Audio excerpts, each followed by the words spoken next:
ಇನ್ನು ಈಶ್ವರ್ ಖಂಡ್ರೆ ಅವರಿಗೆಲ್ಲೋ ವಿಶ್ವಾಸ ಇದೆ, ವರಿಷ್ಠರು ರಾಮಲಿಂಗಾರೆಡ್ಡಿ ಅವರ ಜೊತೆಗೆ ಮಾತಾಡ್ತಾರೆ, ಸಮಸ್ಯೆನ ಬಗೆಹರಿಸ್ತಾರೆ ಅಂತಾರೆ ಖಂಡ್ರೆ. ನನಗೆ ಅದ್ರ ಬಗ್ಗೆ ಮಾಹಿತಿ ಇಲ್ಲ. ಮಾನ್ಯ ರಾಮಲಿಂಗಾರೆಡ್ಡಿ ಅವ್ರ ಜೊತೆಯಲ್ಲಿ ಮಾತನಾಡ್ತೇನೆ. ಇದೇ ನೋಡಿ, ರಾಮಲಿಂಗಾರೆಡ್ಡಿ ಸಾಹೇಬರು ಅತ್ಯಂತ ಹಿರಿಯ ನಮ್ಮ ಪಕ್ಷದ ಮುಖಂಡರಾಗಿದ್ದಾರೆ. ಸುಮಾರು 8 ಸಲ ಶಾಸಕರಾಗಿ ಆಯ್ಕೆಯಾಗಿದ್ದಾರೆ. ಬ್ಯಾಂಗ್ಳೂರಿನ ಒಂದು ಜವಾಬ್ದಾರಿಯನ್ನು ಹೊತ್ತುಕೊಂಡು ಹಿಂದೆನೂ ಉತ್ತಮವಾಗಿ ಸೇವೆಯನ್ನು ಮಾಡಿದ್ದಾರೆ. ಹೀಗಾಗಿ ಎಲ್ಲರೂ ನಮ್ಮಲ್ಲಿ ಸಮರ್ಥವಾಗಿ ನಿಭಾಯಿಸ್ತಾ ಇದ್ದಾರೆ. ಅವರು ವರಿಷ್ಠರ ಜೊತೆಯಲ್ಲಿ ಮಾತನಾಡ್ತಾರೆ ಮತ್ತು ವರಿಷ್ಠರು ಅವ್ರ ಜೊತೆಯಲ್ಲಿ ಮಾತನಾಡಿ ಅವರು ನಾಮಪತ್ರ ಹಿಂಪಡಿತಾರೆ ಅನ್ನುವಂಥ ವಿಶ್ವಾಸ ಇದೆ. ಇವೆಲ್ಲ ನಮ್ಮ ಪಕ್ಷದ ಆಂತರಿಕ ವಿಷಯಗಳಿದ್ದಾವೆ. ನಮ್ಮ ಪಕ್ಷದ ವರಿಷ್ಠರು ಇದನ್ನು ಸರಿಪಡಿಸ್ತಾರೆ. ನೋಡಿ, ಖರ್ಗೆ ಸಾಹೇಬ್ರಿದ್ದಾರೆ, ರಾಹುಲ್ ಜಿಯವರು ಬರ್ತಾ ಇದ್ದಾರೆ, ಇಲ್ಲೇ ಮಾನ್ಯ ಸಿದ್ದರಾಮಯ್ಯ ಸರ್ ಅವರು, ಡಿ ಕೆ ಶಿವಕುಮಾರ್ ಸರ್ ಅವರು ಇದ್ದಾರೆ, ನಮ್ಮ ಪ್ರಧಾನ ಕಾರ್ಯದರ್ಶಿಗಳು ಬರ್ತಾ ಇದ್ದಾರೆ.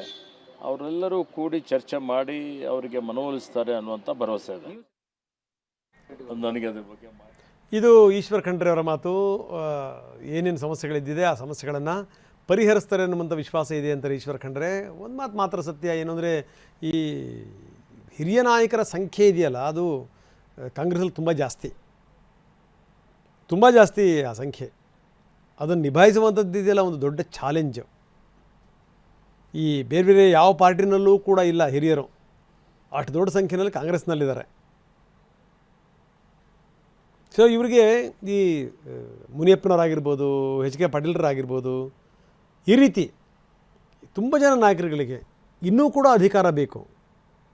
ಇನ್ನೂ ಕೂಡ ನಾವು ತೋರಿಸ್ತಾ ಇದ್ದೀವಿ ನೋಡಿ, ಮುಖ್ಯಮಂತ್ರಿಗಳು, ಮಾಜಿ ಮುಖ್ಯಮಂತ್ರಿಗಳು ಮತ್ತು KPCC ಅಧ್ಯಕ್ಷರು